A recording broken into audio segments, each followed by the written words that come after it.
Hello everyone, welcome to episode 5 of Mediocre Minecraft. Thank you so much for joining me today. I really appreciate it. We're going to have a great episode, I think. We're going to do a lot of work with villagers today.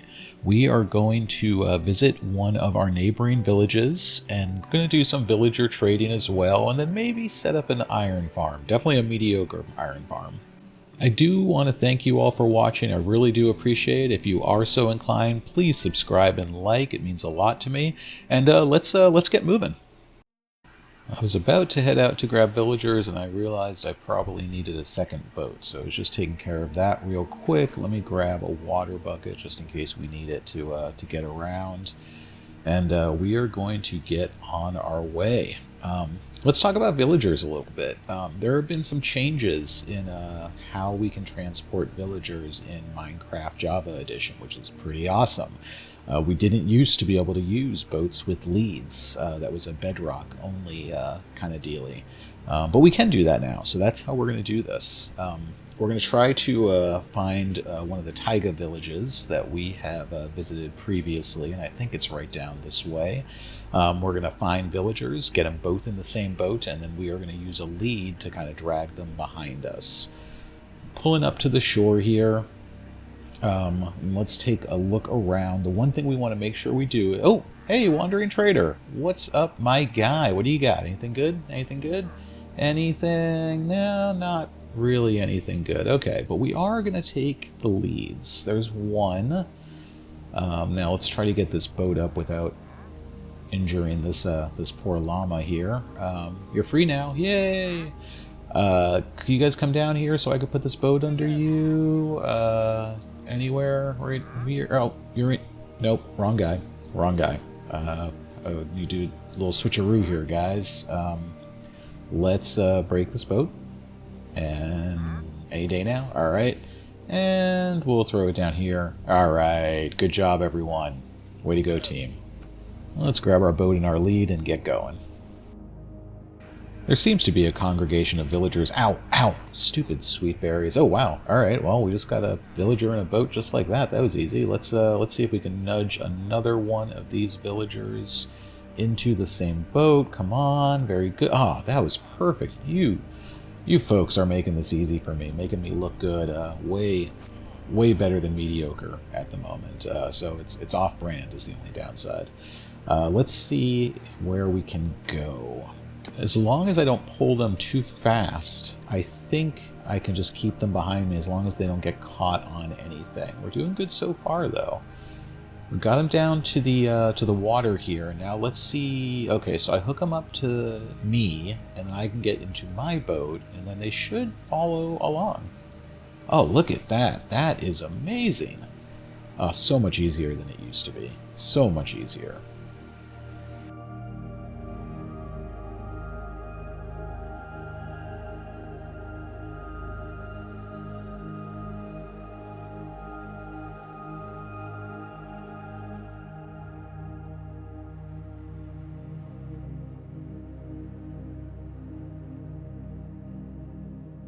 All right, so we're pulling up to our island, and I think the first thing we're going to have to do is get these villagers up to the top of the island using our staircase.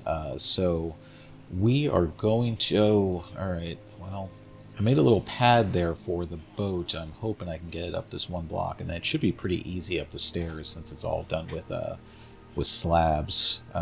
Yeah, this is going pretty well, actually. I couldn't really have asked for a easier villager moving experience. We got them where we want them, and we're just going to leave them here. We're going to start working on our villager breeder. First step for this villager breeder is just going to be making some farmland with a hopper and a water source right in the middle of it. These folks are going to farm, but always keep their farmed crops, and so they're going to eat them instead of putting them into the composter. We're going to use carrots exclusively because there are no bad carrots. It's not like potatoes where you get bad potatoes. So carrots work out pretty well for this, and we're just going to use them everywhere. The walls are going to start out pretty simple. We're just going to use 3 high of cobblestone to start off with. I think I will add some glass at some point, though. And now we're just kind of enclosing the villagers so that when I break this boat, they'll be forced to walk into the farming area. Then we'll just wall them off and destroy this this temporary sort of pathway here. But let's see. I think they'll run right in. I think there's sort of enough interesting things there for them. The job block and whatnot. It's perfect. And now we can just put our wall back up. So I did go through a couple iterations of this, and this is what I sort of finally settled on, so I figured it was a good way to demonstrate. You see the two farmers, they are going to harvest crops all day, and they're keeping them because their two composters are blocked. They can't put anything in them. And now the room on the side and the door aren't necessary. Those are just things I put in while I was testing it to make sure it was working. But like I said, the composters, and really just one composter and the crops are what is important here. And now the passageway. The passageway is really cool. Basically what it is the grown villagers can't get in because of that trapdoor right here. But when they have baby villagers, the baby villagers can get under that trapdoor, and because of the trapdoors on the ground, they think that they can get to these beds. Luckily for us, they cannot get to these beds. And those baby villagers, thinking that they can stand on these trapdoors, will drop down into this water stream, which will take them to sort of our collection area. This part took a little bit of doing because I couldn't get the water streams quite right. But you can see that quite a few villagers are congregating in the corner of the room where I want them to congregate. That's where our minecart will pick them up, right in that corner there. And hopefully the other villagers will get pushed into the corner as more of their friends join them. With our villager breeder set up and running, I think it's time to set up a little bit of trading with these folks, these kind folks. So what we're going to do is we're just going to run rails. We're going to run rails from the top where the villager breeder sort of output is, and we are going to run them into the sort of new section of the base I hollowed out. I don't know if I'm going to do much decorating here. I think as time goes on, we'll probably have a more robust trading and storage system. But we'll see. We'll see sort of how this plays out. But my plan at the moment is to get villagers in, get the trading set up, and then just eliminate these rails and the sort of infrastructure I'm building to move the villagers. Oops, put that on there. Okay. But we'll see how things go. I just don't want it sort of making my base ugly for a long period of time. The focus will probably be on farmers and librarians, at least to begin, because we do have crops that we can trade, and I want to unlock golden carrots as quickly as possible with the master farmers. That way our food situation is covered, and we can also use those golden carrots to just manually feed the villager breeder, and we can make it smaller.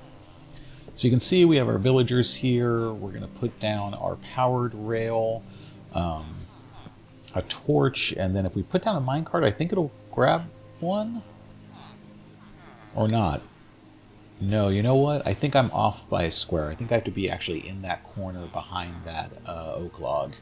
Let's try this again. The tracks come over here, and then we'll bust up this dirt, and then put another powered rail, power those rails, and then let's try minecart? No. Huh. Now if I power it? Okay, so if it moves, it catches it. Okay, right in the corner. Okay, all right, we can live with that. The villager goes down to his happy new home. So we have our first villager in. We need a couple things to make a lectern. We also need to make sure that this villager cannot get out of his new cubby hole. So he's safely in there now. We'll break the minecart and let us craft a bookshelf and then a lectern. That should be available to us. Yes, indeed. Very good. And we're gonna put our axe right next to it because we know if we're gonna re-roll this trade. Protection 1, not exactly what we're looking for. We're going to need to keep our axe handy while we do this.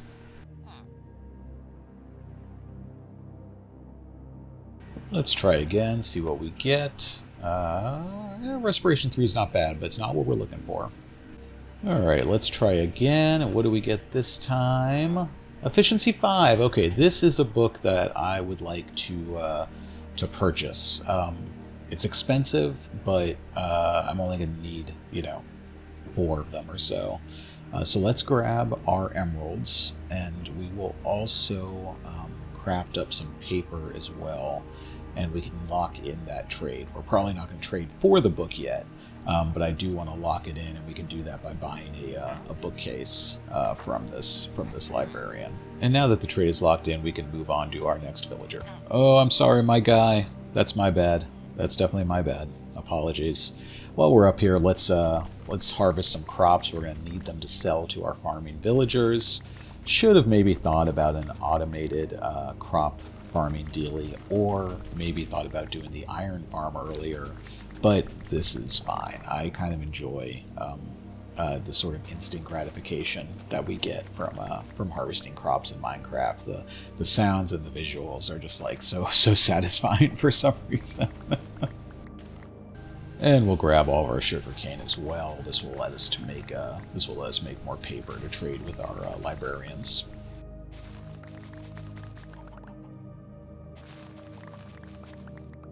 So with the extra seeds and any crops that we don't need, we're just going to toss them into our sort of auto composter here. It'll make bone meal for us that we can use later on.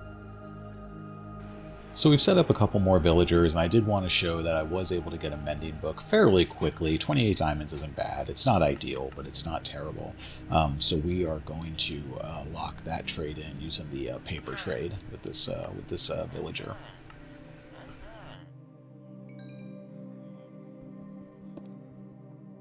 So I want to take a break from the villager grind, just because it is really a grind, just going back and forth with crops, re-rolling the librarian villagers, etc., etc. We're going to make a new sort of cutout in our back wall here, and we're going to go to the Nether. We've recessed back a little bit. Now we're just going to we're going to cut out the actual blocks for the portal here for the obsidian. Oh. And this is one of the reasons why we need to get villager trading going, because the iron tools are just brutal to work with. They break so quickly. You'll see I have a good amount of diamond tools that I got just from diamonds down in the mines, but with the villagers we can just buy new tools. We don't even have to mine for them, which would be great. I don't think I have any other iron handy, so we're just going to make a golden pickaxe. That'll help us when we're in the Nether anyways. We need a piece of gold so that the piglins don't go after us. So this will do us for now at least. So let's put our obsidian in. Don't give me a hard time about corners. There are blocks there. They're just not obsidian blocks. And let's light this bad boy up. It's a beautiful portal. Let's eat a little bit, and then I think we can really just head right in. I don't plan to stay in very long. I just kind of want to see what our Nether spawn looks like and see what the area is like, the biomes and whatnot. Let's see. Alright, so what is this, like Nether Waste or what have you, right? There's some basalt delta over there on the left. Why are you angry at me? Pig, why are you angry at me? What is going on? What? I have a gold... There's literally a gold tool. Well, it was in my hand, now it's not. Alright, let's pillar up. We need to... Ow, ow. Ah, that guy hits hard. Oh, pillar up, pillar up! Oh, you're kidding me. How very unfortunate. So we've learned 2 lessons today. One is a gold pickaxe does not, in fact, count as gold when it comes to a piglin's opinion. Apparently helmet is the way to go. Next time we'll do helmet. The other thing I learned is that I need to remember to record. I went back in and was able to grab all my gear, luckily, with a gold helmet on. And I did get geared back up. Unfortunately, I forgot to press the record button. I promise you it wasn't very exciting. We literally went in, grabbed our stuff, and left. So yeah, that was about that. Let's head over and make some space for our iron farm. We're going to do sort of a day 1 iron farm, super simple. First tutorial that I ever remember seeing regarding this version is by ENX04, so credit goes to him. It's obviously not day 1, but it's a simple enough farm that'll get us going, and it's pretty quick to put together. The nice thing about the iron farm is it's completely passive. I can just AFK or just hang around the base and iron will build up. We can trade it with armorers or toolsmiths or weaponsmiths. We'll get emeralds from those folks, and then we can use those emeralds to buy stuff from other villagers. We're going to take a quick break from our deforestation project to do some villager trading. We harvested our crops again.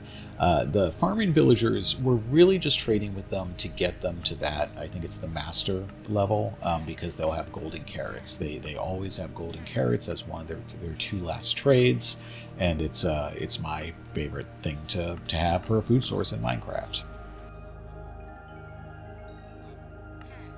So we'll just sell this guy all of our carrots, and then we either can buy like apples or cookies or pumpkin pie from him to level him up more, or we can use the emeralds with the librarian villagers to get more books for our tools. Either way, it's a fairly simple process. And back up top, let's get working on this farm. We'll pick up our saplings here. We need to clear out a little bit more dirt, but not much. I think we're in a pretty good spot here. We sort of want to get centered, and then we'll start digging out our pit. And the pit is a 5 by 9 pit. And along the long wall right here, we're going to make a little cutout, and that's where there's going to be a hopper or two, and then ultimately chests, which is where all the iron's going to go. So we're going to dig down here behind that midpoint and just make sort of a set of stairs. Open this up a little bit so we can see in. Oh, I'm one block off here, so we'll move over one more. It's a lot easier to do before the lava and the water are involved. So, and now that we got our sort of hole made, we're going to put a chest down. And we'll put our hoppers in from this side just because it's easier. I'm luckily I have enough iron so I can make 2 of them. You can do it with 1 hopper though. Up next, we need to place the lava, and to do that, we're going to use signs and a fence gate. So we're going to put a temporary block on the wall here. We're going to surround it on 3 sides with empty signs. You could put things on the signs if you want, maybe words of encouragement for the iron golem perhaps. We put our fence gate up, open that up, destroy the block, and now we can just place lava there. I have been told that I should make the first row into cropland so golems won't spawn there, I guess. But we are pretty much ready to put our we were ready to put our water down. That's better. We just put it in both corners. That's pretty much it, and it'll feed everywhere, and it'll leave that one empty block where our hopper is because of our sign. And now we're going to fill in this last little block here. And it's going to be time to make the sort of holding area for the villagers and the zombie. So what we're going to do, pretty much dead center, we're just going to dig down a 3 by 1, and it is going to be 7 blocks deep. We made a little room down here, make it a little bit bigger so we can put some beds down. Head of the bed, right where the villagers are going to fall in. Foot of the bed, sort of towards where the zombie's going to go. And now we need to, I think we're going to have to break some of these blocks because I got to get back up onto the beds. We're going to use a trapdoor and a couple slabs to finish this off. Basically what it's going to do is it's going to create a system where the villagers can see the zombie 99.9% of the time, but that 0.1% of the time that they can't see the zombie, they're going to sleep. And that's what will allow the iron farm to be functioning. They'll sleep briefly at night, and then they'll be scared the rest of the time. I know, it sounds terrible, especially when I say it out loud. I'm very sorry. But so yeah, so we use this configuration for the trapdoor and the slabs, and then we just break out the blocks behind, and that sort of provides the sort of weird sight thing. Built a boat, and we're going to drop that right in the middle, and then that way, hopefully when a zombie gets down here, they'll just jump in the boat trying to get to the villagers. We are running our rails over to the pit so we can take some villagers from our breeder and get them down there. So we're going to drop a minecart down. Hey, there's a cat. Hey, cat. Hey, buddy. Hey. Oh, he's running after the guy or running away from me. Either way, I don't feel great about it. All right. So minecart goes here. I'm going to try to push him over and then just break the minecart so he falls down onto the bed, which will, prevent him from taking serious damage. Very nice. That's perfect. All right. So I just need to do that 2 more times and we'll be all set. Here are our other happy villagers who are going to be heading down to their new, very safe home.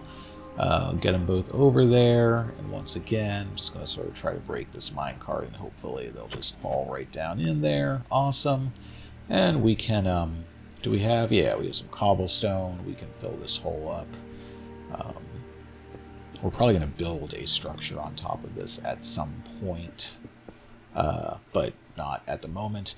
We're going to put trapdoors. This is the stairway that goes down to the zombie side of the holding area. We're going to put trapdoors here, and that way the zombie will think he can walk over it, but won't be able to, and will fall in and become trapped. It is nighttime now, so let's go see if we can find a zombie out there. It's very dark in these forests, possibly why it's called a dark oak forest. Oh, there's a zombie. Okay, all right. So now what we want to do is make sure we stay away from skeletons on the way back to our little pit of despair. Oh, come on, Spider, don't. We have a business to transact here, Spider. Me and the zombie. If you could leave us alone, I'd appreciate it greatly. But you're not going to. Okay, we'll fix your little wagon, or not. Oh God, come on. Oh, this is not going well. All right, zombie, can you get in that hole? Oh, first time. Okay, that was great. And now, oh, there's a creeper in there. Okay, well, Spider's dead. That's great. But now there's a creeper in our hole with our zombie. Please don't blow up. I think the zombie's in the boat at this point, at least. I can't see its head, so I think it probably is. So if we can... Oh, there's an iron golem up there. It's already working. That's awesome. And the creeper's dead. Beautiful. So we covered up the hole the zombies in. Let's see, let's make sure. We saw the iron golem, so I'm assuming this must be working, but let's double check. Yeah, look at that. We got iron and poppies, which is exactly what we should have. I'm going to cover ourselves up in here. I'm just going to AFK for a couple hours, and let's see what we've gotten after our AFK section, or session, excuse me. Okay, so the hopper's filled, so that... Oh, look at that. That is beautiful. So this is about 6 hours of AFK, maybe just a little bit more. Like I said, it's not the fastest iron farm in the world, but it's pretty darn good. And these folks are the ones that are going to do the iron trading with us. This guy is a toolsmith, I believe. And their second trade is pretty much always about 4 iron ingots for a emerald. I do need to make a little hole to get rid of our garbage, so I'm just going to use our flint and steel. And make a little pit here, and I can just toss our implements in them. Into the fire for them to be burnt, for them to go away. Well, I could toss them into the fire if I could aim better. Is there a faster way of doing this? Is there a quick keyboard command? If there is, please let me know. I couldn't think of a faster way to dump non-stackable items, but if there is one, I would love to know. And yeah, as you can see now, we can just dump our iron into this villager's inventory, I guess, and he will give us emeralds, and it works out great. So we'll just keep on filling up this trading area with more toolsmiths, weaponsmiths, and maybe an armor or two. So one more time, the process. We grab a villager from the breeder. It takes the minecart into the area where we're doing the trading. Ends up in a little cubby hole like this, nice and safe, away from all the dangers of Minecraft. We use a trap door so that he can't get out, or so that they can't get out. And then we put our toolsmith's bench down. And yeah, they turn into a toolsmith, and we just start trading with them. That's pretty much all we got to do. Level them up to that second level, and then they are able to trade with us. And then we use those emeralds to buy ourselves books like Looting 3 or Silk Touch or Fortune 3 in this case. Actually, we're going to want a looting book soon, because I do want to go to the Nether next episode for a more thorough look around, and I would like to have looting so that if I find some blazes, I can get a lot of blaze rods. But for now, we're going to work on our pickaxe here. It already has Unbreaking 1 on it, but I'm going to put Fortune and Efficiency on it, and then we'll also do Mending and Unbreaking 3. That will give us the perfect pickaxe for mining, at least. We're going to call it something funny, because, you know, why not? All right, folks, thank you so much for watching this episode of Mediocre Minecraft. I really appreciate it. I hope you found it relaxing, enjoyable, maybe you even learned something. I'm definitely learning something every time I make one of these. Hopefully, I'm going to have another episode out next weekend right around this same time. Thank you for watching. Please like and subscribe if you are willing, and be well.